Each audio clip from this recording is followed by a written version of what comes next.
دوستو یاد رکھنا، تگڑا اور مضبوط جوان پتہ کون ہوتا ہے؟ جس کی نظریں پوری طرح اس کے کنٹرول میں ہوں۔ یہ علامت جوانی ہے۔ جس آدمی کا پوری طرح، دو لوگ دنیا میں کبھی کوئی کارنامہ سر انجام نہیں دے سکتے، ایک جو حرام کھاتا ہو، ایک جس کی نظر ناپاک ہو۔ محمد بن قاسم جب یہاں آئے تھے نا، تو ایک دن بڑے پریشان تھے، تو ایک بزرگ کہنے لگے آپ کیوں پریشان ہیں؟ کہنے لگے راجہ دہر سے مقابلہ ہے اور ہماری فوج تو سندھ کے رستے بھی نہیں جانتی، زبان بھی نہیں جانتی، لڑیں گے کیسے؟ دو چار دن کے بعد ان بزرگوں کی دوبارہ محمد بن قاسم سے ملاقات ہوئی تو بڑے خوش تھے۔ کہا اب آپ کیوں خوش ہیں؟ کہنے لگے وہ میرا مقابلہ نہیں کر سکتا، میں نے تحقیق کر لی ہے۔ کہا کیوں؟ کہنے لگے نظر کا گندہ ہے، اور جو نظر کے گندے ہوتے ہیں وہ میدانوں میں ٹھہرا نہیں کرتے۔ میدان کے لیے نکلنے کے لیے پاک جوانی کی ضرورت ہوتی، تطہیر مزاج ہونا ضروری ہوتا ہے، پاکیزہ افکار اور سچی اور سچی ستھری سوچوں کا ہونا ضروری ہوتا ہے۔ اس لیے فرمایا کہ میرا مقابلہ نہیں کر سکتا۔ حضرت عبداللہ ابن حذافہ کمرے میں تھے، تو وزیر کی بیٹی اندر سجی سنوری پہنچ گئی۔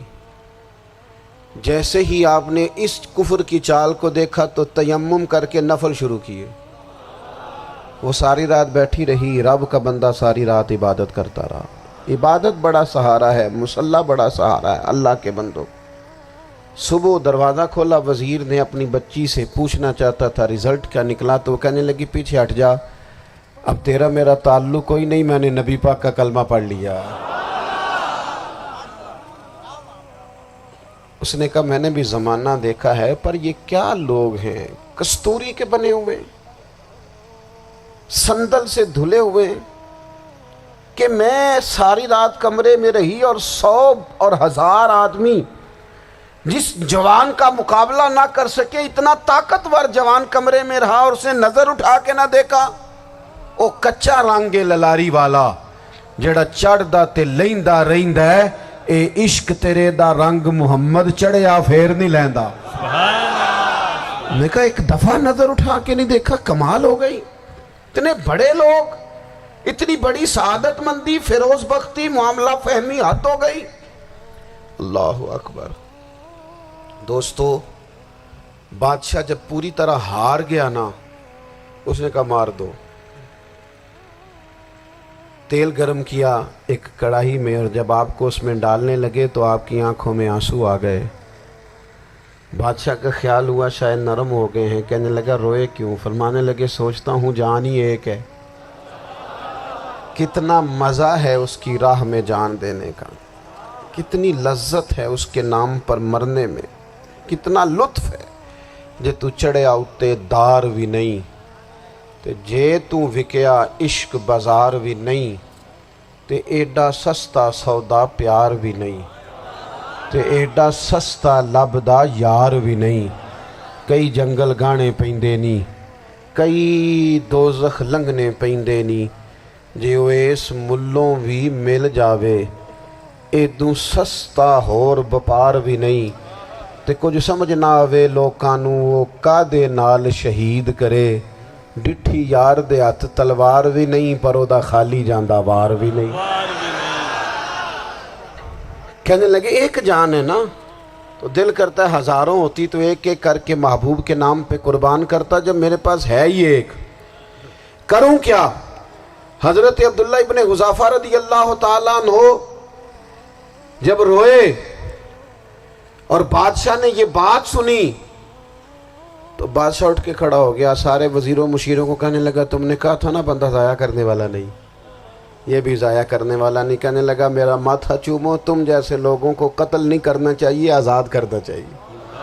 عزیز اپنی زندگی سے نا یہ بہت زیادہ ہرس، ہوس، طمع، اور یہ کسی بات کی بھی ہو، ہرس صرف پیسوں کی نہیں ہوتی ہے، شہرت کی بھی ہوتی ہے، یہ بیماری انسان کو اقتدار کی بھی ہوتی ہے، تعریف کی بھی بیماری ہوتی ہے، یہ سارے نقص ہوتے ہیں لوگوں کو، اور معاذ اللہ بعض جبوں کبوں کے اندر بھی ہوتے ہیں، وہاں بھی پنپتے ہیں۔ اپنی زندگی جب تک اس سادگی میں نہیں لاؤ گے جو رسول پاک نے عطا فرمائی ہے، جب لوگ آسانیوں میں پوری طرح الجھ گئے تو پھر وہ دور ہوئے اور کفر چڑھ گیا۔ دوسری بات، اللہ کے محبوب صلی اللہ تعالی علیہ وسلم کی محبت ہم سے تقاضا کرتی ہے کہ ہم اس مشن کے لیے کام کریں جس مشن کے لیے رسول پاک نے کام فرمایا ہے۔ ہم سارے کام بڑے مضبوطی سے، سوچ سمجھ کے، تدبر سے، حکمت سے، تقاضوں کو مد نظر رکھتے ہوئے کرتے ہیں سارے کام۔ دین کے کام میں ہمارا مزاج نہیں ہوتا، او ہو جائے گا جی، آپ بسم اللہ پڑھیں جی، شروع کریں جی۔ آپ تقاضوں کو سمجھیں، چیزوں کو دبائیں نہیں، چیزوں پر غور کریں۔ کسی کے ذہن کی سطح پر سوال ابھرتا ہے، اس کا تسلی بخش جواب دیں۔ اپنی زندگی میں دین کے کام کے لیے اپنے آپ کو وقف کریں، اور دین کے کام کے بہت سارے پہلو ہیں۔ ہزاروں لوگوں کو قرآن پاک ٹھیک پڑھنا نہیں آتا، ہزارہا لوگ ہیں جو قرآن مجید کے مطالب سے آگاہ نہیں ہیں، دین کی بنیادی ضروریات سے لوگ نابلد ہیں۔ میں آپ کو کس طرح یہ بات سمجھاؤں کہ ہزاروں کی تعداد میں طلاقیں اس لیے ہوتی ہیں کہ مردوں کو طلاق کے مسئلے نہیں آتے، انہیں پتہ نہیں ہے کہ مجھے حقوق زوجین کے معاملے میں کیسے چلنا ہے۔ ڈھیر سارے گھروں میں تباہی اس لیے ہے کہ تربیت اولاد کا دینی منہج ہمیں نہیں پتا۔ اپنا حصہ ملائیں دین کے کام میں۔ ایک آدمی کو اگر تو نمازی کرنے میں کامیاب ہو گیا، تیری زندگی بدل گئی۔ وہ دین بیزار لوگ جو ہمارے بیچ بیٹھ کے ہماری نوجوان نسل کو پگڑی اور داڑھی کا نام لے کے بنیادی طور پر دین سے دور کرتے، ایسے نوجوانوں کو دین کا پیغام محبت دے کر دین کے قریب کرنا ہماری ڈیوٹیوں کا حصہ ہے۔ ہمیں ذمہ داری کا احساس کرنا پڑے گا، ہمیں یہ خاص قدم اٹھانا پڑے گا، توجہ دینی پڑے گی۔ مساجد، مدارس، میں آپ سے عرض کروں، اتنی ڈٹ کے مخالفت ہوتی ہے نا مدرسوں کی، اتنی ڈٹ کے۔ میں ادارہ چلاتا ہوں، اس کے چلانے میں جو مشکلات ہیں وہ تو ہم بتا نہیں سکتے آپ کو، اس لیے کہ میری قوم، میرا اس قوم سے تعلق ہے جو نعت خواں امیر کرنا چاہتی ہے، مدرسے نہیں۔